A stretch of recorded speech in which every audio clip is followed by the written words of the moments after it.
আর নয় ভিনদেশি ফুটবল নিয়ে রাত জাগায়। এবার সময় হয়েছে দেশের ফুটবলে বাংলাদেশ গর্জন তোলার। কেননা হামজার জোয়ারে ভাসছে দেশ। বাংলাদেশের ফুটবলে শুরু হয়েছে নতুন বিপ্লব। সেই বিপ্লবে আরও একটা সংযোজন বাংলাদেশের গোলবার, যেখানে হ্যাবিয়ের কাব্রেরার একাদশে থাকার জন্য একজন দুইজন নয়, বাজ পাখি জিকোর সঙ্গে আরও ৩ জন গোলকিপার প্রস্তুতি নিচ্ছে, যাদের সবারই সক্ষমতা আছে সাউথ এশিয়ার সেরা গোলকিপার হবার।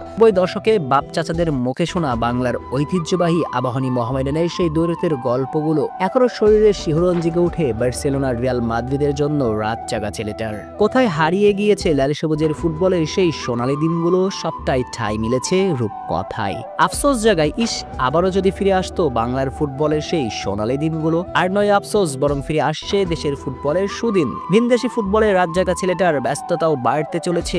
এইবার সময় যে হয়েছে বার্সেলোনার রিয়াল মাদ্রিদের সঙ্গে ফুটবল মাঠে বাংলাদেশ বলে সমুদ্র গর্জন তোলার। কারণ একজন হামজার আগমনে ফুটবলে শুরু হয়েছে নতুন বিপ্লব।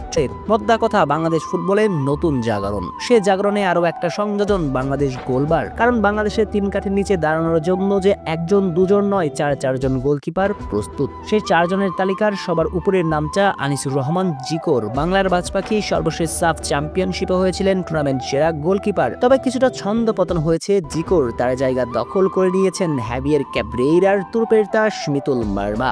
এই তরুণ সর্বশেষ বিশ্বকাপ বাছাই পর্বের ম্যাচগুলোতে ছিলেন বাংলাদেশ গোলবারে ভরসার প্রতীক। অস্ট্রেলিয়ার বিপক্ষে ঘরের মাঠে দুর্দান্ত গোলকিপিং করে মন কেড়েছিলেন সবার। এছাড়াও বাকি ম্যাচগুলোতেও দুর্দান্ত ছিলেন তিনি। তাই আগামী ভারত ম্যাচে সবার চেয়ে এগিয়ে থাকবেন মিথুল। তবে একাদশে থাকার লড়াইয়ে ছেড়ে কথা বলবে না বসুন্ধরা কিংস গোলকিপার মেহেদী হাসান শ্রাবণও। তিনিও ভালোভাবে টেক্কা দেবেন মিথুল জিকোকে। কেননা দেশের সেরা ক্লাব বসুন্ধরা কিংসে অভিজ্ঞ জিকোকে সরিয়ে নিজের জায়গা পাকাপোক্ত করেছেন শ্রাবণ। বাংলাদেশ ঘরোয়া ফুটবলে প্রথম পর্বের পুরোটা সময়ে শ্রাবণ ছিলেন কিংসদের ৩ কাঠির নিচে ভরসার নাম। চলতি মৌসুমে জিকো যেখানে সুযোগ পেয়েছেন সব প্রতিযোগিতা মিলিয়ে ৪ ম্যাচে, সেখানে পুরো মৌসুমে এখনো অব্দি শ্রাবণ সামলিয়েছেন কিংসদের গোলবার। শ্রাবণ মিথুলের সঙ্গে দলে আছেন মোহামেডান স্পোর্টিং ক্লাবের তরুণ গোলকিপার সাকিব আল হাসান। প্রথমবার এই নামটা দেখে অনেকেই চমকে উঠেছিলেন, কেননা তার সঙ্গে মিল যে আছে সাবেক বিশ্বসেরা অলরাউন্ডার, পোস্টার বয়, বাংলার জান, বাংলার প্রাণ ক্রিকেটের সাকিব আল হাসান। যদিও পরবর্তীতে ঘোর কাটে সবার। আর মোহামেডানের এই গোলকিপারকে ধরা হচ্ছে বাংলাদেশ ফুটবলের ভবিষ্যৎ।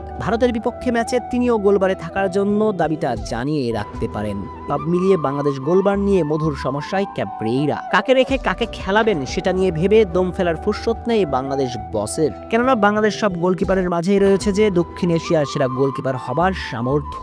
এবার সময় হয়েছে দেশের ফুটবলে বাংলাদেশ